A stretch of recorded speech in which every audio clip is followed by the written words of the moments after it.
Ao derrubar uma parede durante a reforma, ela encontrou algo que mudou tudo. Ela estacionou no fim da estrada de terra com o motor ainda quente e deixou o silêncio da montanha preencher o carro.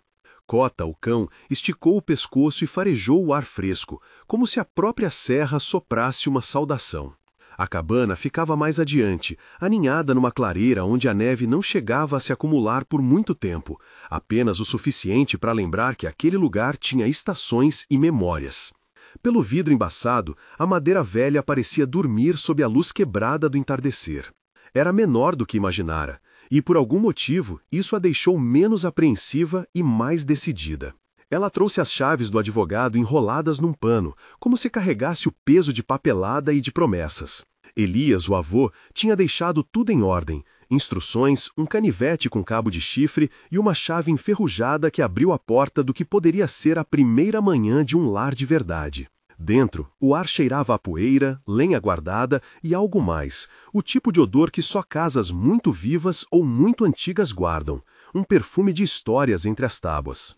Cota entrou primeiro, farejando os cantos, batendo o rabo nas portas, anunciando presença. Ela caminhou lentamente pelo interior, cada passo levantando partículas que dançavam no feixe de luz que atravessava a janela principal. A largura do espaço, a inclinação do teto, a lareira coberta de fuligem, todos eram detalhes que precisavam de mãos e tempo. Para alguém que passara os últimos anos mudando de cidade em cidade, dormir na casa dos amigos, sempre com malas prontas, a cabana representava algo que não era apenas propriedade, era a possibilidade de fincar raízes. A placa do avô, um nome rabiscado numa folha, parecia a primeira assinatura de um contrato consigo mesma. O trabalho começou com pequenos atos: abrir as janelas emperradas, varrer o chão até tirar o pó antigo que parecia pesado demais, consertar o trinco da porta que insistia em ranger com qualquer rajada. Cada conserto acendia uma espécie de catálise interior. As mãos sujas, a respiração ritmada, o martelo que encontrava a cabeça do prego com um som que era ao mesmo tempo familiar e libertador. À noite, sentou-se na varanda com um chamorno e Cota deitado ao pé. A montanha respirava devagar. Ela leu cartas antigas que o avô deixara num bagu, instruções simples, pequenos conselhos sobre lenha e sobre como ouvir os sons que a casa dava quando estava bem aquecida. Havia uma carta fechada, endereçada a ela, com uma letra trêmula, mas serena. Se um dia vier, saiba que mais do que paredes, te dou este lugar. Ela guardou a carta no bolso perto do canivete. Sentiu pela primeira vez que não precisava provar nada a ninguém além de si mesma. A decisão de abrir a parede veio de modo prático e emocional ao mesmo tempo. O cômodo principal era dividido por uma parede que roubava luz e espaço. Abrir aquele trecho significaria mais ar, mais convívio, um lugar para reunir amigos ou apenas para ela. Havia algo de transgressor em tocar na estrutura herdada, uma mistura de respeito e vontade de transformar.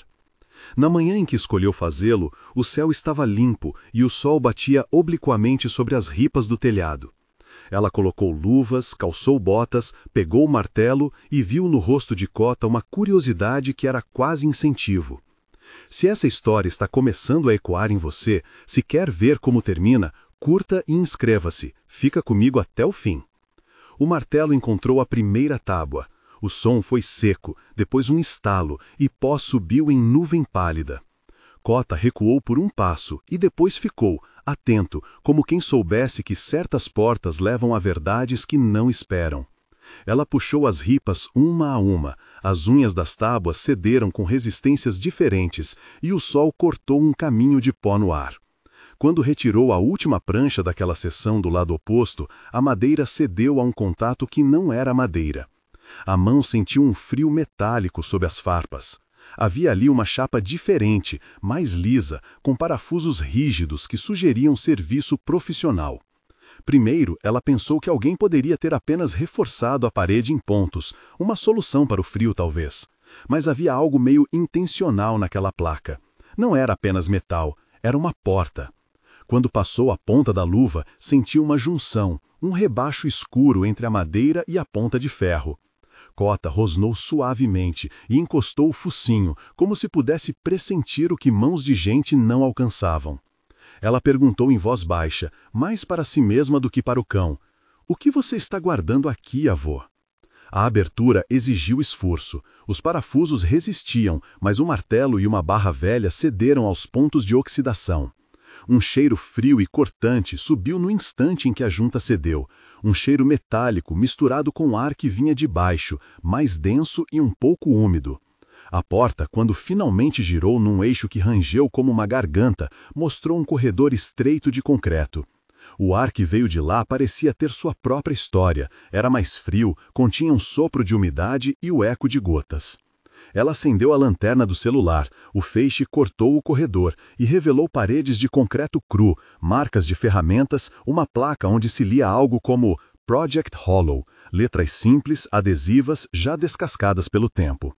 A cabeça dela se inclinou. Não era algo que ela esperava encontrar atrás de uma parede da cabana do avô.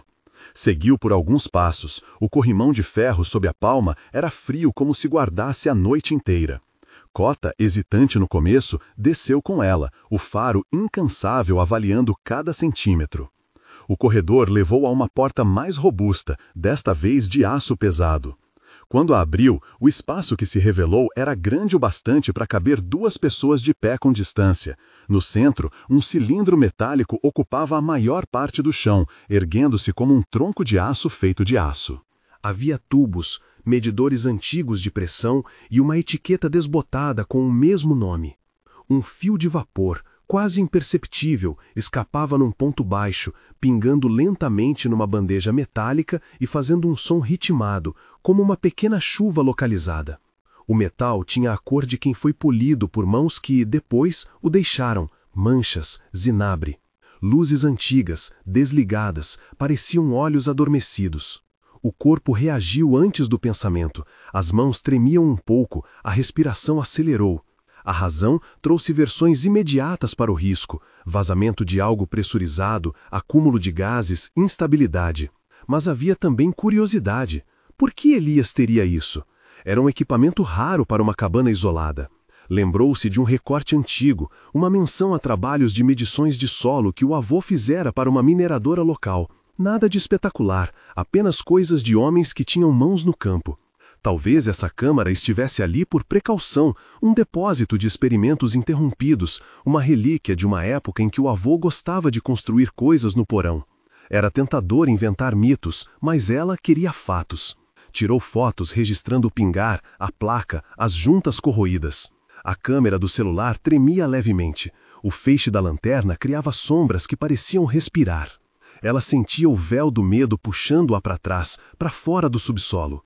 Podia deixar a coisa ali, fechar a porta e ignorar o que estava sob sua casa. Mas havia outra voz, a voz que o avô deixara no recado, a responsabilidade que vinha com a posse.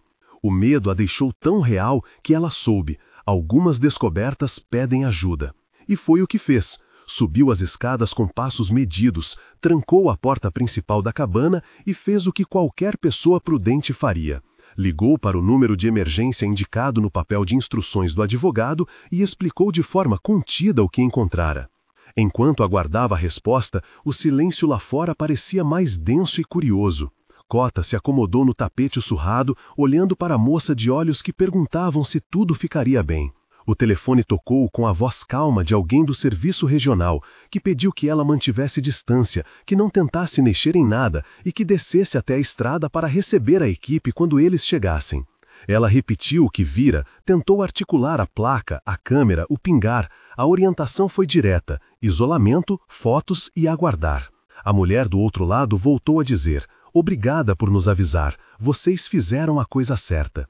A sensação de impotência é estranha. Por um lado, vem o alívio de não ter que resolver algo técnico sozinha. Por outro, surge uma ansiedade que cresce enquanto espera. Ela atravessou o pátio com Cota e ficou no começo da estrada, olhando a trilha que descera. No horizonte, a paisagem era a mesma, mas de alguma forma tudo estava sendo observado por uma sombra de possibilidade. Nem 20 minutos haviam passado quando luzes apareceram lá embaixo. Luzes de viaturas, de caminhões equipados, homens com coletes andando com pressa à medida. Veículos subiram a serra, as rodas mastigando o cascalho e espalhando pequenos rastros no caminho que antes parecia tão silencioso. A chegada foi organizada, sem pânico. Profissionais com credenciais, máquinas pequenas, faixas de isolamento. A engenheira de campo, uma mulher com um rabo de cavalo cinzento e olhos cansados, porém firmes, veio direto a ela. Pediu para ver as imagens, anotou o que precisava e falou sem rodeios que aquilo exigia a evacuação temporária da cabana e que a prioridade era garantir que não havia vazamentos perigosos para quem estivesse nas redondezas. Havia uma coreografia prática nos movimentos dos membros da equipe, fitas de isolamento, sensores que eram posicionados em pontos estratégicos, conversas baixas entre os técnicos. Eles falaram em termos suficientes para que ela entendesse a gravidade sem fechar-se num pânico técnico. O cilindro tinha histórico, possivelmente, de conter ar pressurizado. Com a corrosão, uma fuga era plausível. As medidas que tomariam incluíam vedação do ambiente e uma avaliação estrutural da montanha sobre a câmara. O resto cairia na expertise deles. Ela repetiu aos técnicos que o avô não mencionara nada semelhante. A engenheira escutou e assentiu, como quem conhece histórias de equipamentos esquecidos por gerações. Durante as próximas horas, a cabana foi cercada por um cuidado quase reverente. Moradores das redondezas, puxando suas casinhas para mais perto, observavam pela estrada. Alguns se aproximaram com perguntas, outros ficaram ao longe. O advogado apareceu com expressões de preocupação genuína, não só profissional, mas humana. Ele disse que tudo seria tratado com prioridade, que o inventário do avô poderia registrar aquilo como item a ser destinado, sob orientação das autoridades. Ela agradeceu, com a garganta presa, por sentir que a comunidade se movia em conjunto. A tensão atingiu picos e vales naquele dia. Havia pausas em que o vento agia sozinho, trazendo o som de folhas e um latido distante, e momentos rápidos de movimento intenso, quando uma equipe passou por corredores estreitos com equipamentos e deslizou uma lona para cobrir saídas. Numa delas, a engenheira voltou para dizer que haviam conseguido estabilizar a área. Os sensores não detectaram elevação de pressão ou presença de vapores perigosos além do que estava contido, e que, com as medidas corretas, poderiam selar o ponto de fuga e remover o cilindro em segurança. A voz dela era direta. Não foi um desastre, foi um perigo real, e esse perigo foi contido. A mistura de alívio e cansaço que atravessou a protagonista foi como água morna depois de horas tremendo no frio. A retirada do equipamento foi feita com cuidado que parecia uma cerimônia. 2 técnicos manobraram o cilindro até um caminhão especializado, cobriram-no e levaram-no para análise. Ela ficou observando de longe, sentindo uma estranheza íntima. Aquilo que o avô guardara agora deixava a montanha para que especialistas decidissem seu destino. Havia na equipe um respeito quase por aquilo que havia sido descoberto. Tratavam-no como algo precioso, não por valor monetário, mas por ser a chave de uma história familiar. Ao mesmo tempo, ela sentiu um alívio profundo, como se uma sombra longa tivesse sido erguida da sua casa. No meio desse turbilhão, apareceu uma folha de papel presa entre as dobradiças da porta de metal, um bilhete em envelope envelhecido, como se tivesse sido deixado ali propositadamente. As mãos que o entregaram a ela tremiam um pouco. Ela abriu com cuidado. Era do próprio Elias. Nas linhas tortas, ele escrevia que havia guardado aquilo por um motivo simples, a precaução. Que um dia sentira que algo no trabalho que fazia exigia um lugar seguro quando não estivesse ali para cuidar. Que não acreditava em segredos eternos, apenas em resguardos até que alguém digno aparecesse para assumir. Havia também uma linha curta, quase um pedido. Cuida bem do lugar. Ela leu e leu de novo, sentindo que as palavras do avô finalmente encontravam uma alma que as respeitasse. Enquanto as equipes asseguravam o contorno da câmara, a presença humana ao redor transformou o que podia ter sido um fardo solitário num esforço coletivo. Ela conversou com a engenheira, que explicou em termos claros que equipamentos antigos podiam conter riscos, mas que a clara vantagem ali foi o fato de terem sido localizados antes de causar qualquer dano. Havia também a sensação de que Elias tinha feito o que podia, dentro de sua própria medida de responsabilidade. Havia escondido algo, sim, mas com alguma racionalidade, não por malícia, mas por cautela. A reconstrução da parede veio depois. Não era só refazer madeira e massa, era um remate simbólico. Eles escolheram materiais melhores, reforços discretos, uma pequena passagem técnica que permitia acesso futuro fácil mas seguro, para que ninguém precisasse derrubar a parede de novo. Ela participou do processo, aprendendo com marceneiros locais, ouvindo conversas sobre juntas e isolamento, escolhendo janelas que deixassem a luz entrar. A cada prego batido, sentia que costurava um novo pedaço de si naquela estrutura. Cota parecia aprovar os novos cantos, cheirando o cheiro fresco da tinta e se deitando junto aos sapatos espalhados. Os dias que se seguiram foram de ajustes. A comunidade trouxe alguma ajuda. Uma vizinha trouxe bolos, uma família ofertou ferramentas. O advogado ajeitou os papéis e organizou uma lista de itens que deveriam ir ao local de armazenamento do município. Nem tudo poderia voltar à cabana. Para ela, a sensação dominante era outra, a de que o avô, em sua preguiça carinhosa de não contar tudo, deixara um desafio que ela agora sabia resolver com honestidade. Não era um triunfo heróico, era trabalho, cuidado, uma aceitação madura das responsabilidades que vêm com ter algo próprio. Houve noites em que a cabana voltou a ser apenas um sítio de silêncio e chá. Numa dessas, ela acendeu a lareira já consertada, estendeu-se num velho cobertor e lembrou-se de quando criança, quando Elias contava histórias de caçadores e estrelas. Cota enroscou-se entre os joelhos dela, suspirando em sono profundo. Ela segurou a carta do avô pela última vez antes de guardá-la numa caixinha, ao lado do canivete. O ato de preservar aqueles objetos era também uma forma de continuar a conversa, que agora não mais dependia de segredos. O pensar sobre pertencimento mudou um pouco. Não se tratava mais de ocupar um lugar geográfico, mas de assumir que o lar exige vigilância e coragem para pedir ajuda quando necessário. A cabana deixou de ser somente um destino para seu descanso, tornou-se uma comunidade de cuidado, com vizinhos, com profissionais, com memórias do avô. Sabia agora que herdar não era apenas receber, era responder ao que se recebe.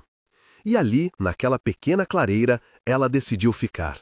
Ficou porque pela primeira vez sentiu que poderia apossar-se do que vinha com fragilidades e com beleza. Meses depois, quando a reconstrução já tinha alcance visível, janelas que abriam sem ranger, prateleiras para livros, uma varanda refeita com tábuas novas, ela fez um gesto simples. Plantou um pequeno canteiro na frente com ervas que o avô costumava gostar. Mãos na terra, Cota cavando um buraco impaciente, e ela sorriu num sol que parecia saber que a história tinha mudado de rumo. A cabana agora respirava com um ritmo mais calmo. À noite, fechava-se a porta com cuidado e, mesmo com o conhecimento de que embaixo havia ficado algo que precisaria de análise mais profunda, a sensação era de que tudo estava certo. A montanha continuava lá, imensa e indiferente em sua grandeza, mas agora também testemunha de um ato humano de coragem, transformar medo em cuidado. Na varanda, com uma caneca quente na mão, ela olhou para a trilha que levava à estrada. Pensou no avô, nas decisões que ele tomara, nas omissões e nas proteções. Entendeu que pertencimento envolve aceitar tanto o legado de cuidado quanto o de segredo. A cabana era dela, não por ausência de perigos, mas porque ela escolhera encarar as incógnitas e, quando preciso, chamar ajuda. Cota apoiou a cabeça nos joelhos dela e fechou os olhos. O vento soprou e atravessou os galhos, emitindo um som que poderia ser interpretado como aprovação ou apenas a música constante das estações. Ela se permitiu um suspiro longo, um relaxamento que vinha depois do esforço. No fundo, apesar das horas de tensão, havia um alívio quase físico, a prova de que podia administrar aquilo que herdara com prudência e coragem. Se você já encontrou algo inesperado numa casa antiga, conta aqui nos comentários. E se quiser ver outras histórias como essa, inscreva-se e acompanhe os próximos episódios. Compartilhe com alguém que gosta de mistérios cotidianos. Quando a noite fechou de vez e as luzes da cidade lá embaixo pareciam pequenas sementes, ela fechou a porta externa com a chave que herdara e sentiu, pela primeira vez, que aquela cabana era, de fato, sua. Não porque não teria mais desafios, mas porque agora sabia que não precisava carregá-los sozinha. Ela aceitou o lugar do avô nas paredes e o seu próprio lugar nas tomadas de decisões. Aceitou que pertencimento é um trabalho de respeito, com o passado, com o ambiente e com quem caminha ao seu lado, especialmente um cão que nunca deixou de avisar quando algo estava fora do lugar. Naquela montanha, a noite tinha o mesmo tom calmo e imenso de antes, mas dentro da cabana havia um calor novo, o calor de quem decidiu ficar, e, ao mesmo tempo, o frio que a invadira no subsolo lembrava que vigilância é parte do cuidado. Ela adormeceu com a certeza de que havia tomado a decisão certa.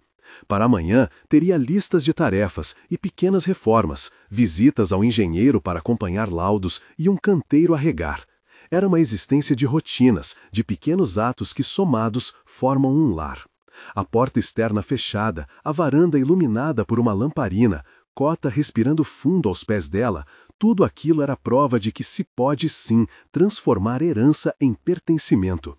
E que, por vezes, derrubar uma parede revela mais do que metal, revela a responsabilidade, a necessidade de pedir ajuda e a coragem de aceitar que o lar exige não apenas ocupar um espaço, mas cuidar dele em comunidade.